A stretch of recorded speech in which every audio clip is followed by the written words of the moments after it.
Hello coders, welcome to the Next.js series. நம்ம இந்த சீரீஸ்ல Next.js லேர்ன் பண்ணலாம். ஸோ Next.js லேர்ன் பண்றதுக்கு முன்னாடி ரியாக்டை வந்து ஒரு தடவை ரீகலெக்ட் பண்ணிக்கலாம். First question, what is React? ரியாக்ட்ன்றது ஒரு ஜாவாஸ்கிரிப்ட் லைப்ரரி. அந்த லைப்ரரி வச்சு நம்ம என்ன பண்ணுவோம்? யூசர் இன்டர்ஃபேஸஸ் வந்து பில்ட் பண்ணுவோம். So next question, what is library?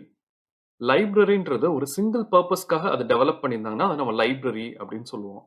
For example, react is a library. ஏன்னா ரியாக்டோட பிரைமரி பர்பஸே வந்து யூசர் இன்டர்ஃபேஸ் டெவலப் பண்ணுறதுக்காக தான் அது இருக்கு. ஸோ அது யூஐ லைப்ரரி. அதே மாதிரி தான் இப்போ மெட்டீரியல் யூஐ இருக்கு அப்படின்னா அது வந்து ஒரு ஸ்டைலிங் லைப்ரரி. ஏன்னா அதோட பர்பஸ் வந்து ஸ்டைலிங் பண்ணுறது மட்டும்தான். அடுத்து Next.jsனா என்ன அப்படின்னு சொல்லி பார்க்கலாம். Next.js is a flexible React framework that gives you building blocks to create fast web applications. இங்க ஒரு விஷயம் நோட் பண்ணுங்க, நம்ம React is a library அப்படின்னு சொன்னோம். Next.js is a React framework அப்படின்னு வந்து சொல்றோம். அது ஏன் நம்ம framework அப்படின்னு சொல்றோம்னா, it gives you a building blocks to create fast web applications. இப்போ நெக்ஸ்ட் ஸ்லைட் போறேன். What are the building blocks to create a web application அப்படின்னு சொல்லி பார்க்கலாம். ஸோ இதெல்லாம் இருந்தால் நம்மளால ஒரு வெப் அப்ளிகேஷனை சிம்பிளாக வந்து கிரியேட் பண்ண முடியும். அதுக்கு என்னென்ன தேவை அப்படின்னு சொல்லி பார்க்கலாம். உங்களால் யூசர் இன்டர்ஃபேஸ் வந்து டெவலப் பண்ண முடியும். அதுக்கு தேவையான காம்போனன்ட்ஸ் இது எல்லாமே அவைலபிளாக இருக்கணும். நெக்ஸ்ட் வந்து ரவுட்டிங் வந்து தேவை. இப்போ நம்ம ரியாக்டில் ஒரு ப்ராஜெக்ட் பண்ணுறோம்னா நம்ம ரியாக்ட் ரவுட்டர் டாம் வந்து யூஸ் பண்ணுவோம். யூஸ் பண்ணி நம்ம ரவுட்டிங் வந்து செட் பண்ணுவோம். அதே மாதிரி டேட்டா ஃபெச்சிங். இப்போ நம்ம பார்த்தீங்கன்னா ஃபெச் ஏபிஐ வந்து யூஸ் பண்ணிட்டு HTTP ரெக்வஸ்ட் மேக் பண்ணி நம்ம டேட்டா வந்து ஃபெச் பண்ணுவோம். அதே மாதிரி ரெண்டரிங்ல பார்த்தீங்கன்னா 2 டைப்ஸ் ஆஃப் ரெண்டரிங் இருக்கு. Static rendering and dynamic rendering. அது நம்ம என்ன அப்படின்னு அடுத்து பார்க்கலாம். தென் இன்ஃப்ராஸ்ட்ரக்சர் இங்கே நம்ம மீன் பண்றது, நீங்க டெவலப் பண்றீங்க ஒரு ரியாக்ட் வெப்சைட் வந்து டெவலப் பண்றீங்க அப்படின்னா அதை ஃபைனலாக வந்து ஹோஸ்ட் பண்றதுக்கு உங்களுக்கு வந்து ஒரு டொமைன் தேவை. ஸோ அந்த டொமைனும் வந்து நமக்கு அவைலபிளாக இருக்கணும். ஸோ அதுதான் வந்து நம்ம இங்கே இன்ஃப்ராஸ்ட்ரக்சர் அப்படின்னு சொல்லி மீன் பண்ணுறோம். நெக்ஸ்ட் வந்து பர்ஃபார்மன்ஸ். நீங்கள் டெவலப் பண்ண அப்ளிகேஷனை வந்து டிப்ளாய் பண்ணிட்டீங்க. டிப்ளாய் பண்ணோடனே அதோட பர்ஃபார்மன்ஸ் எப்படி இருக்குது அப்படின்னு சொல்லி மானிட்டர் பண்ணுறதுக்கு உங்களுக்கு டூல்ஸ் வந்து தேவை. நெக்ஸ்ட் பார்த்தீங்கன்னா ஸ்கேலபிலிட்டி.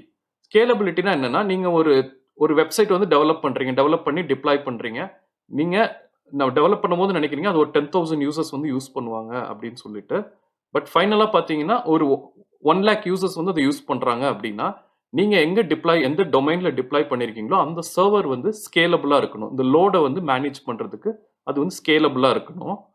நெக்ஸ்ட் பாத்தீங்கன்னா டெவலப்பர் எக்ஸ்பீரியன்ஸ். டெவலப்பர் எக்ஸ்பீரியன்ஸ்னா இங்க என்ன மீன் பண்றாங்க அப்படின்னா, அப்ளிகேஷனை டெவலப் பண்ணி நம்ம டிப்ளாய் பண்ணதுக்கு அப்புறம் டெவலப்பர்ஸ் வந்து அதை மெயின்டைனும் பண்ணணும். ஸோ இது எல்லாத்துக்குமே டெவலப்பர்ஸ்க்கு ஒரு ப்ரொவிஷன் வந்து தேவை. இதெல்லாம் வந்து building blocks of web application. So இது எல்லா ஃபங்க்ஷனாலிட்டிஸும் ப்ரொவைட் பண்ணுறதை நம்ம ஃப்ரேம் ஒர்க் அப்படின்னு வந்து சொல்லுவோம். இப்போ அகைன் ப்ரீவியஸ் ஸ்லைட் பாருங்க. Next.js is a React framework. ஃப்ரேம் ஒர்க்னா நம்ம என்ன சொல்ல வர்றோம் அப்படின்னா, இந்த வெப் அப்ளிகேஷன், இந்த building blocks of web application இது எல்லாமே வந்து நமக்கு Next.jsல அவைலபிள். ஸோ அடுத்து வாட் Next.js ஆஃபர்ஸ் அப்படின்னு சொல்லி பார்க்கலாம். நம்ம Next.js யூஸ் பண்ணி ப்ரீ-ரெண்டர்ட் ரியாக்ட் வெப்சைட்ஸ் வந்து கிரியேட் பண்ண முடியும். அதே மாதிரி it supports both server side rendering and static site generation. SSR and SSG வந்து இதுல இருக்க முக்கியமான அட்வான்டேஜ். அது என்ன அப்படின்னு சொல்லிட்டு நம்ம நெக்ஸ்ட் ஸ்லைட்ல பார்க்கலாம். இதுல ஃபர்ஸ்ட் லெஃப்ட் சைடு இருக்க பிக்சர் வந்து பாருங்க, நோ ப்ரீ ரெண்டரிங். ஸோ இதுல வந்து ப்ரீ ரெண்டரிங்கிற கான்செப்ட் வந்து கிடையாது. இது பிளைன் ரியாக்ட் ஜேஎஸ் ஆப். நம்ம வெறும் ரியாக்ட் ஜேஎஸ் மட்டும் வச்சு ஜென்ரேட் பண்ணும்போது அப்ளிகேஷன் இப்படிதான் வந்து ரெண்டர் ஆகும். இனிஷியலா நம்ம அப்ளிகேஷன் வந்து லோட் ஆகுறப்போ எதுவுமே வந்து ரெண்டர் ஆயிருக்காது. நம்ம ப்ரௌசரை வந்து அதை ரீச் பண்ண உடனே ஜாவா ஸ்கிரிப்ட் வந்து லோட் ஆகும். ஜாவா ஸ்கிரிப்ட் லோட் ஆனோட தான் நெக்ஸ்ட் ஹைட்ரேஷன் நடக்கும். ஹைட்ரேஷனா ஒன்றும் இல்லை, ரியாக்ட் காம்பனன்ட்ஸ்லாம் இனிஷியலைஸ் ஆகிட்டு நமக்கு வந்து அந்த பேஜ் வந்து இன்டராக்டிவா மாறும்.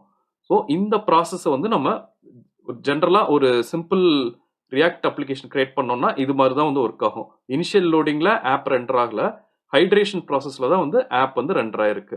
ஸோ இது வந்து நம்ம no pre rendering, without pre rendering இப்படி வந்து ரெண்டர் ஆகும். நெக்ஸ்ட் பாத்தீங்கன்னா with pre rendering. With pre rendering வந்து நம்ம Next.js வச்சு தான் வந்து ப்ரீ ரெண்டரிங் அச்சீவ் பண்றோம். ஸோ இந்த மாதிரி கேசஸ்ல என்ன ஆகும்னா, இனிஷியலாவே வந்து நமக்கு வந்து HTML வந்து ப்ரீ ரெண்டர் ஆயிடும். இனிஷியல் லோட்லேயே பாத்தீங்கன்னா இங்க வந்து எதுவுமே லோட் ஆகல, இங்க வந்து பாத்தீங்கன்னா HTML வந்து லோட் ஆயிடுச்சு. திரும்ப நமக்கு என்ன ஆகும், JS வந்து இன்ஜெக்ட் ஆகும். இன்ஜெக்ட் ஆனோடனே ஹைட்ரேஷன் ப்ராசஸ்ல அப்ளிகேஷன் பிகம்ஸ் இன்டராக்டிவ். ஸோ இதுதான் வந்து ப்ரீ ரெண்டரிங் கான்செப்ட். இது நோ ப்ரீ ரெண்டரிங். ஸோ இப்போ இந்த கான்செப்டை ரியல் லைஃப் ப்ராஜெக்ட்ஸ்ல ஒரு சாம்பிளா வந்து பார்க்கலாம். இப்போ இந்த கான்செப்ட் எக்ஸ்ப்ளோர் பண்றதுக்கு நான் ஃபர்ஸ்ட் வந்து என்னோட குரோம்ல நான் do not allow sites to use JavaScript அப்படின்னு என்னோட செட்டிங்ஸ்ல வந்து செட் பண்றேன். ஸோ வந்து இப்போ என்ன ஆகும்னா ஜாவா ஸ்கிரிப்ட் வந்து எந்த ஒரு வெப்சைட்லயும் லோட் ஆகாது.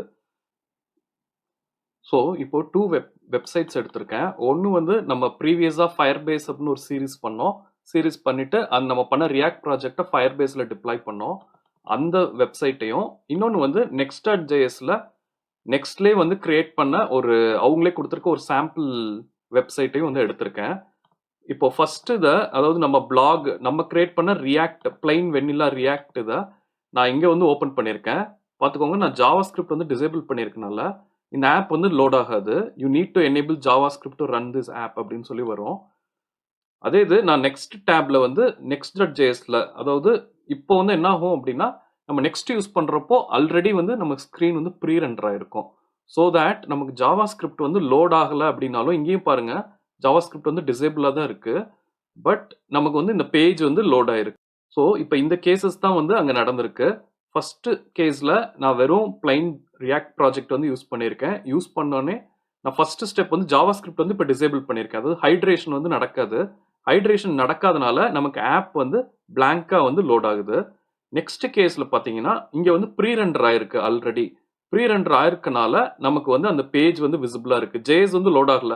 இப்போ ரெண்டு இடத்துலயுமே இந்த ப்ராசஸ் வந்து நடக்காது. ஏன்னா நான் ப்ரௌசர்ல ஜாவா ஸ்கிரிப்ட் வந்து டிசேபிள் பண்ணியிருக்கேன். ஸோ தட் இப்போ பாத்தீங்கன்னா ப்ரீ ரெண்டருக்கும் ரெண்டருக்கான டிஃபரன்ஸ் வந்து உங்களுக்கு புரியும். இப்போ நான் திரும்ப வந்து ப்ரௌசர் வந்திருக்கேன். ப்ரௌசர் வந்துட்டு இங்க அலோ ஜாவா ஸ்கிரிப்ட் அப்படின்னு கொடுக்குறேன். ஸோ தட் இப்போ ரெஃப்ரெஷ் பண்ணேன்னா இப்போ நம்ம நெக்ஸ்ட் ஆப்லையும் வந்து ஜாவா ஸ்கிரிப்ட் வந்து லோட் ஆயிருக்கும். அதே மாதிரி இப்போ நம்ம ரியாக்ட் ஆப்ல பார்த்தீங்கன்னா இப்போதைக்கு வெறும் மெசேஜ் மட்டும் தான் வருது. You need to enable JavaScript அப்படின்னு சொல்லிட்டு நான் இங்கேயும் வந்து ஜாவா ஸ்கிரிப்ட் வந்து அலோ பண்றேன். அலோ பண்ணாதான் வந்து நமக்கு ரியாக்ட்ல வந்து இப்போ இந்த வெப்சைட் வந்து லோட் ஆகும். ஓகே, நம்ம நெக்ஸ்ட் வந்து எஸ்எஸ்ஜி அண்ட் எஸ்எஸ்ஆரோட பெனிஃபிட்ஸ் என்ன அப்படின்னு சொல்லி பார்க்கலாம். Pre rendering improves the performance. Pre render பண்ணும்போது நம்ம காம்ப்ளெக்ஸ் பேஜஸ் கூட ரொம்ப ஃபாஸ்டாகவே வந்து லோட் ஆகிடும். அதாவது நம்ம நிறைய நெட்வொர்க் கால்ஸ் மேக் பண்ண வேண்டியது இருந்தால் கூட அதை நம்ம ப்ரீ ரெண்டர் பண்ணிட்டு நமக்கு ஈஸியாக வந்து லோட் ஆயிடும். ஸோ அது நமக்கு பெர்ஃபார்மன்ஸ் வந்து இம்ப்ரூவ் பண்ணும். நெக்ஸ்ட் வந்து பெட்டர் எஸ்இஓ. எஸ்இஓனா nothing but search engine optimisation அப்படின்னு ஒரு கான்செப்ட் இருக்கு. நீங்கள் ஆல்ரெடி வெப்சைட்ஸில் ப்ரொடக்ஷன் வெப்சைட்ஸில் ஒர்க் பண்ணியிருந்தீங்கன்னா அது உங்களுக்கு தெரியும். இன்கேஸ் நீங்கள் ஒர்க் பண்ணதில்லை அப்படின்னா எக்ஸ்பிளைன் பண்ணுறேன். வந்து ஒரு வெப்சைட் வந்து டெவலப் பண்ணியிருக்கோம், அதை வந்து டிப்ளாய் பண்ணியிருக்கோம் அப்படின்னு சொல்லி வச்சுக்கோங்களேன். ஸோ இப்போ வந்து அது குளோபலாக ஒரு WW வேர்ல்டு வைட் நெட்ஒர்க்கில் வந்து அதை வந்து நம்ம டிப்ளாய் பண்ணியிருப்போம். ஸோ குளோபலாக வந்து அது அவைலபிள். ஸோ நான் அது ஆல்ரெடி சொன்ன மாதிரி நம்ம ஃபயர்பேஸ் சீரீஸில் வந்து டெவலப் பண்ண ஒரு வெப்சைட் தான் இது. இது வந்து நம்ம WW இதில் ஹோஸ்ட் பண்ணல, ஆனால் வந்து ஃபயர்பேஸில் இருக்க லோக்கல் சர்வரில் வந்து லோக்கல் டொமைனில் வந்து ஹோஸ்ட் பண்ணியிருக்கோம். ஓகே, ஸோ இதில் வந்து என்ன அப்படின்னா நம்ம ஒரு புதுசாக வந்து ஒரு வெப்சைட் கிரியேட் பண்ணிட்டு அதை டிப்ளாய் பண்ணியிருக்கோம் அப்படின்னா ஸோ நமக்கு என்ன நம்ம எக்ஸ்பெக்டேஷன் என்ன இருக்கும், நான் கூகுளில் போய் இந்த வெப்சைட்டை வந்து சர்ச் பண்ணால் வந்து லிஸ்ட் ஆகணும், அதுதான் நம்ம எக்ஸ்பெக்டேஷன் இருக்கும். ஆனால் அதில் ஒரு பிரச்சனை இருக்கும். என்னன்னா நம்ம சிங்கிள் பேஜ் அப்ளிகேஷன்லாம் வந்து கிரியேட் பண்ணுறப்போ உங்களுக்கு ஏற்கனவே தெரியும் ரியாக்ட்ல நம்ம கிரியேட் பண்ணுற எல்லாமே வந்து index.html இருக்கும். index.htmlல மட்டும்தான் போயிட்டு லோட் ஆகும். இப்போ நம்ம ஆல்ரெடி ப்ரீவியஸாக பார்த்தோம் ஜாவா ஸ்கிரிப்ட் டிசேபிள் பண்ணியிருக்கப்போ எதுவுமே வந்து லோட் ஆகலை, ஒரு blank பேஜ் தான் இருந்துச்சு. இது ரியாக்ட்ல மட்டும் இருக்க பிரச்சனை இல்லை, எல்லா சிங்கிள் பேஜ் அப்ளிகேஷன் நீங்கள் ஆங்குலர் யூஸ் பண்ணாலும் அங்கே இதே பிரச்சனை இருக்கும். சிங்கிள் பேஜ் அப்ளிகேஷன் யூஸ் பண்ணுறப்போ ஸோ நீங்கள் ஒரு வெப்சைட் வந்து டிப்ளாய் பண்ணோடனே கூகுளில் வந்து பார்த்தீங்கன்னா இப்போ நம்ம கூகுள் சர்ச் இன்ஜினில் கிராலர்ஸ் இண்டெக்ஸ் இதெல்லாம் வந்து நடக்கும். கிராலர்ஸ் வந்து என்ன பண்ணும் அப்படின்னா நம்ம வெப்சைட்ல இருக்க எல்லா இந்த டெக்ஸ்ட் இப்போ பிளாக் அப்படின்னு வச்சிருக்கோம்னா இந்த டெக்ஸ்ட்டை வந்து அதை எடுத்துக்கும். ஹோம், கிரியேட், போஸ்ட், லாகின், ஏன்னா இதுல என்னென்ன கண்டென்ட் இருக்குன்னு தெரிஞ்சாதான் கூகுளில் வந்து ஒரு யூசர் வந்து சர்ச் பண்றப்போ அந்த சர்ச் வந்து உங்க வெப்சைட்டோட மேட்ச் ஆச்சுன்னா அந்த கண்டென்ட் வந்து அந்த யூசருக்கு வந்து டிஸ்பிளே ஆகும். பட் நம்ம இந்த சிங்கிள் பேஜ் அப்ளிகேஷன்ல என்னன்னா வெறும் index.html மட்டும்தான் இனிஷியலா வந்து நம்ம அங்க இருக்கும். மற்ற எல்லாமே வந்து எப்போ யூசர் வந்து லான்ச் பண்றாங்களோ அப்பதான் வந்து நமக்கு வந்து ரெண்டர் ஆகும். ஸோ இந்த மாதிரி கேசஸ்ல வந்து என்ன ஆகும்னா எஸ்இஓ வந்து ரொம்ப இம்பாக்ட் பண்ணும். எஸ்இஓனா சர்ச் இன்ஜின் ஆப்டிமைசேஷன். ஏன்னா நம்ம கூகுளில் இருக்க கிராலர் வந்து நம்ம பேஜை வந்து கிரால் பண்ண முடியாது. கிரால் பண்ணால் எதுவுமே டேட்டாவே இருக்காது இனிஷியலா. ஸோ வந்து நம்ம எஸ்இஓ வந்து ரொம்ப இம்பாக்ட் ஆகும். ஸோ அதை ரிசால்வ் பண்றதுக்கு தான் Next.jsல என்ன ஆகுது, ப்ரீ ரெண்டர் ஆகுது. ப்ரீ ரெண்டர் ஆகிய சர்வர்ல இருக்கிறப்போ கூகுள்ல இருக்க கிராலர் வந்து நம்ம பேஜை வந்து கிரால் பண்றப்போ அதுக்கு வந்து தெரியும் ஓகே என்னெல்லாம் வந்து இருக்கு கண்டென்ட் அப்படின்னு சொல்லிட்டு ஈஸியா வந்து கூகுள் சர்ச்ல பண்ணும்போது உங்க வெப்சைட்ஸ் வந்து பெட்டர் பெர்ஃபார்மன்ஸ் வந்து இருக்கும். ஏன்னா சர்ச் இன்ஜின் ஆப்டிமைசேஷன் யூஸ் பண்றதுனால ஈஸியா சர்ச் பண்ணாலே வந்து உங்களுக்கு வந்து அந்த சர்ச்ல வந்து லிஸ்ட் ஆகும். சர்ச் இன்ஜின் ஆப்டிமைசேஷன்ன்றது ஒரு ப்ராடர் கான்செப்ட். உங்களுக்கு அது தெரியணும் அப்படின்னா நீங்க வெர்சல் சைட்லேயே, அதாவது நம்ம Next.jsோட அஃபிஷியல் சைட்லேயே போங்க. அங்கேயே வந்து நிறைய இன்ஃபர்மேஷன் வந்து கொடுத்துருக்காங்க. ஸோ ஒரு Next.js பிகினரா நீங்க ரொம்ப தெரிஞ்சுக்க வேண்டியதில்லை. இப்போதைக்கு உங்களுக்கு தெரிய வேண்டியது SEOல பெட்டர் பெர்ஃபார்மன்ஸ் இருக்கும். ஸோ இதெல்லாம் வந்து ஸ்டெப்ஸ் இன் SEO. கிராலிங் நடக்கும், இண்டெக்ஸிங் நடக்கும், ரெண்டரிங் நடக்கும், ஃபைனலாக ரேங்க் நடக்கும். இதெல்லாம் நடந்தால் தான் நம்ம பேஜ் வந்து சர்ச் இன்ஜினில் வந்து ஷோ ஆகும். நீங்கள் கூகுளில் சர்ச் பண்ணாலும் சரி, வேற யாஹூ இல்லை வேற பிங் எதில் சர்ச் பண்ணாலும் அப்போ தான் வந்து நம்ம பேஜ் வந்து லிஸ்ட் ஆகும். ஸோ நீங்க Next.js யூஸ் பண்றப்போ இதை பத்தி நீங்க ரொம்ப ஒரி பண்ண வேண்டியது இல்லை SEO வந்து. ஏன்னா வந்து Next.jsே வந்து அதை ப்ரீ-ரெண்டர் பண்ணி அது எல்லாத்தையும் டேக் கேர் பண்ணிக்குது. ஸோ எனஃப் நம்ம தியரி வந்து இப்போ நிறைய தெரிஞ்சுட்டோம். நம்ம இந்த சீரீஸ்ல நம்ம என்ன பண்ண போறோம் அப்படின்னு சொல்லி பார்க்கலாம். ஸோ இந்த சீரீஸ்ல நம்ம Next.js அண்ட் React யூஸ் பண்ணி ஃபர்ஸ்ட் Next.jsோட பேசிக் கான்செப்ட்ஸ்லாம் அண்டர்ஸ்டாண்ட் பண்ணிக்கலாம்.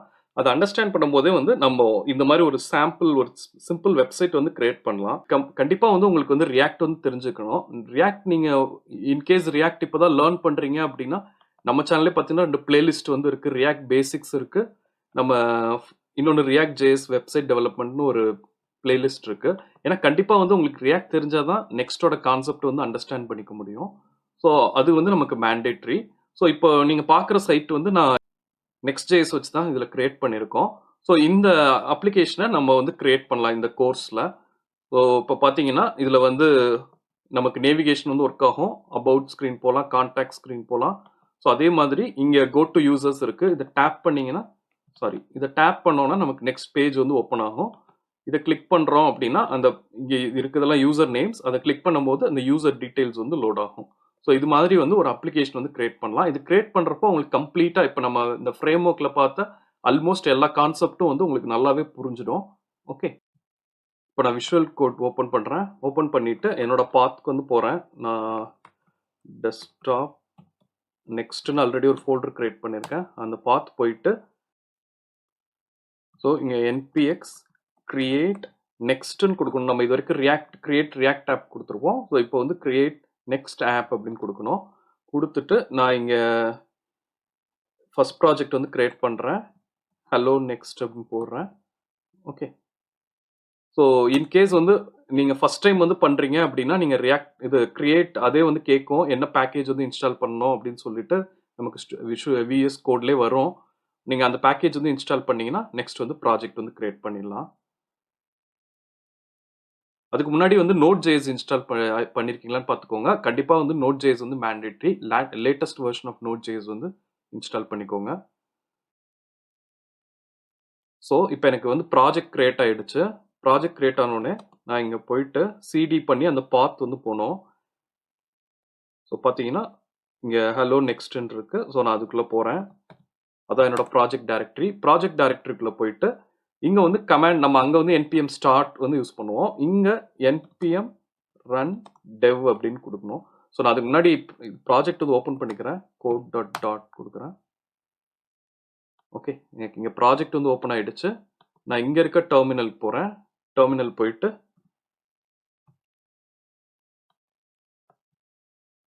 npm run dev அப்படின்னு கொடுக்குறேன். ஸோ இந்த கமாண்ட் தான் வந்து கொடுக்கணும் நம்ம ப்ராஜெக்ட் வந்து ரன் பண்ணுறதுக்கு. ஸோ இப்போ பார்த்தீங்கன்னா நமக்கு வந்து சர்வர் வந்து ஸ்டார்ட் ஆகிடுச்சு. இப்போது நீங்கள் பார்த்தீங்கன்னா HTTP லோக்கல் ஹோஸ்ட் இந்த URL வரும். இதை கிளிக் பண்ணோன்னா நமக்கு வந்து ஓகே, நான் ஜாவா ஸ்கிரிப்ட் வந்து எனேபிள் பண்ணிக்கிறேன். உங்கள் செட்டிங்ஸ்லேயே வச்சு தான் நீங்கள் அந்த செட்டிங்ஸ் ரிவர்ட் பண்ணிடலாம் இன்கேஸ் அதை டிசேபிள் பண்ணியிருந்தீங்கன்னா. பண்ணிவிட்டு இப்போ நீங்கள் ரெஃப்ரெஷ் பண்ணிங்கன்னா பார்த்தீங்கன்னா இந்த ஆப் வந்து லோட் ஆகிடுச்சு. இப்படி தான் வந்து ஃபர்ஸ்ட் நமக்கு லேண்டிங் பேஜ் இனிஷியலாக ப்ராஜெக்ட் கிரியேட் பண்ணும்போது நமக்கு அங்கே வந்து ரியாக்டோட லோகோ இருக்க பேஜ் வந்து லோட் ஆகும்ல. இங்கே வந்து நமக்கு லேண்டிங் பேஜ் வந்து இதான் வந்து ஃபர்ஸ்ட் டைம் லோட் ஆகும். ஸோ இதில் பார்த்தீங்கன்னா இப்போது நான் இந்த ப்ராஜெக்ட் போகிறேன். ப்ராஜெக்ட் போயிட்டு நம்ம ஃபோல்டர் ஸ்ட்ரக்சர் அப்படின்னு சொல்லி பார்த்தீங்கன்னா ஸ்டைல்ஸ் அப்படின்னு ஒரு ஃபோல்டர் இருக்குது. இந்த ஃபோல்டர் ஓப்பன் பண்ணி பார்த்தீங்கன்னா global.css home module.css இருக்குது. இது நம்ம என்ன அப்படின்னு சொல்லிட்டு நெக்ஸ்ட் வீடியோஸில் பார்ப்போம். ஜஸ்ட் பார்த்தீங்கன்னா உள்ள CSS இருக்கும். அதை நம்ம எப்படி யூஸ் பண்ணுவோம் அப்படின்னு சொல்லிட்டு நெக்ஸ்ட் இதில் பார்க்கலாம். நம்ம அடுத்து பார்த்தீங்கன்னா பேஜஸ் அப்படின்னு சொல்லி ஒரு ஃபோல்டர் இருக்குது. இப்போ நீங்கள் பார்க்குற இந்த ஸ்க்ரீனில் வந்து இந்த கண்டென்ட் வந்து லோட் ஆயிருக்குல்ல, இது எங்கே இருக்குது அப்படின்னு பார்த்தீங்கன்னா அவங்க கொடுத்துருக்காங்க get started by editing pages/index.js அப்படின்னு கொடுத்துருக்காங்க. ஸோ அதே தான் இப்போ இந்த index.jsல இருந்து தான் பார்த்தீங்கன்னா அந்த பேஜ் வந்து லோட் ஆயிருக்கு. ஸோ இப்போ நான் index.jsல இருக்க இந்த கண்டென்ட் வந்து ரிமூவ் பண்ணிடுறேன். footer வரைக்கும் எல்லாத்தையும் ரிமூவ் பண்ணிட்டேன். ரிமூவ் பண்ணிட்டு div tag இருக்கு. நான் hello next அப்படின்னு கொடுக்குறேன். ஸோ இப்போ இது கொடுத்தோன்னா நமக்கு இங்கே சேஞ்ச் ஆயிருக்கணும். பார்த்தீங்கன்னா hello next அப்படின்னு சொல்லி சேஞ்ச் ஆயிடுச்சு. ஓகே, இப்போ இது மற்றபடி நீங்கள் ஃபோல்டர் ஸ்ட்ரக்சர் பார்த்தீங்கன்னா app.js இருக்கு. அது என்னன்னு நம்ம அடுத்து எக்ஸ்ப்ளோர் பண்ணலாம். பேஜஸ்னு ஒரு டைரக்டரி இருக்கு. அந்த டைரக்டரிக்குள்ள index.js இருக்கு. இங்கே தான் நம்ம ஃப்ளோ வந்து ஸ்டார்ட் ஆகுது. ஸோ பப்ளிக் ஃபோல்டர்ஸில் நம்ம ஐகான்ஸ் இதெல்லாம் வந்து ஆட் பண்ணுவோம். அது நெக்ஸ்ட் நம்ம ஆட் பண்ணுறப்போ பார்க்கலாம். அதே மாதிரி ஸ்டைல்ஸில் வந்து சிஎஸ்எஸ் ஃபைல்ஸ் வந்து இருக்கு. ஸோ லேட்டராக நம்ம ஒவ்வொரு மாடியூலாக எக்ஸ்ப்ளோர் பண்ணும்போது உங்களுக்கு இந்த ஃபோல்டர்ஸ்லாம் என்ன இருக்குது இதெல்லாம் வந்து கிளியராக புரியும். ஸோ இந்த வீடியோவில் ஏதாவது டவுட்ஸ் இருந்தால் எனக்கு கமெண்ட் செக்ஷனில் ஆட் பண்ணுங்கள். நான் உங்களுக்கு கிளாரிஃபை பண்ணுறேன். தேங்க்யூ.